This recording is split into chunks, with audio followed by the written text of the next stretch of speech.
Welcome back, guys. As the first Steam Next Fest of the year was fast approaching, I decided beforehand that this was a year that I was finally gonna check it out, and I'm really glad I did. For those unfamiliar, Steam hosts a week long event about 3 times a year where you pretty much get to try out demos of upcoming video games. Gamers get access to demos that they are interested in, and the devs get feedback from their fans. It's a win win. Right, two things before we move on to the demo. Initially, this was going to be one big video with multiple demos, but I shifted to individualized videos as it was getting a bit too long. Secondly, they will not be in any particular order as there is a clash of genres in this list, and frankly, that just wouldn't be a fair comparison. Alright, guys, if you guys enjoyed the video, don't forget to hit that sub button to come back for the rest of them. Vamonos.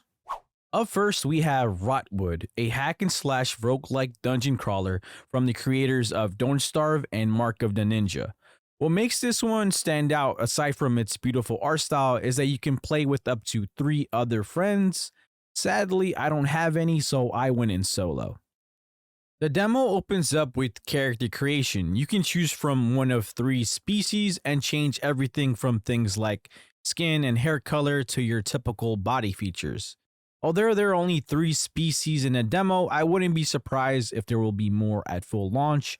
It also doesn't look like your choice of species gives you any buff or debuff.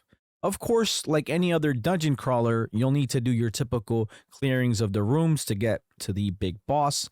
But other than clearing the dungeon, your primary objective in a demo is to find the NPCs that will unlock new features that will aid you in your expedition. Through this, you'll unlock things like the armor and the blacksmith that will help you craft new weapons and armors. There also seems to be a nice spread of weapon types and armors, and they can even be upgraded with materials you find on your expeditions. Weapons range from melee weapons like hammers and spears to guns that hurt you. Each weapon comes with its own special attack.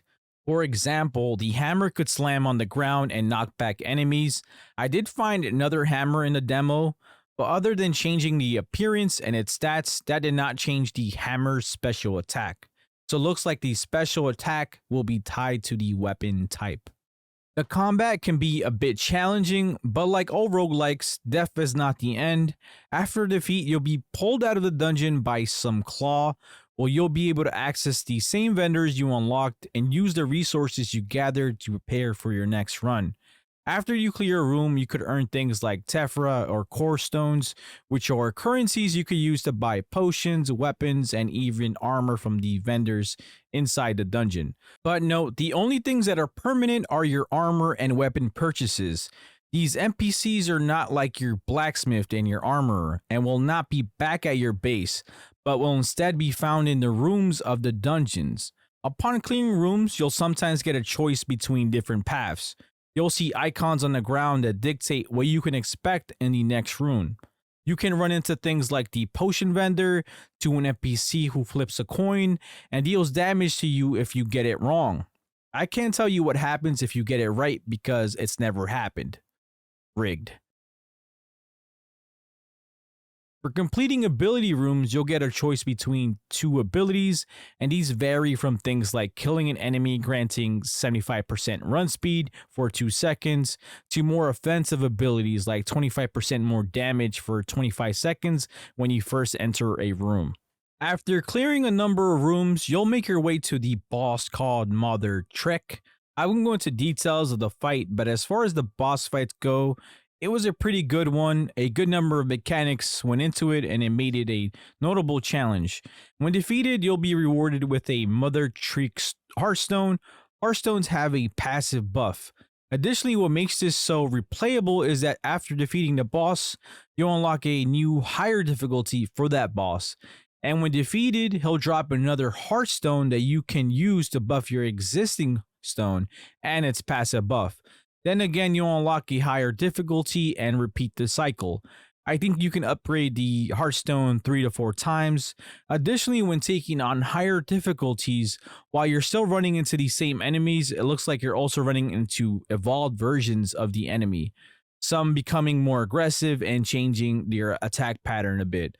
I really like the evolved enemy take, but maybe that's just because have a love for Pokemon.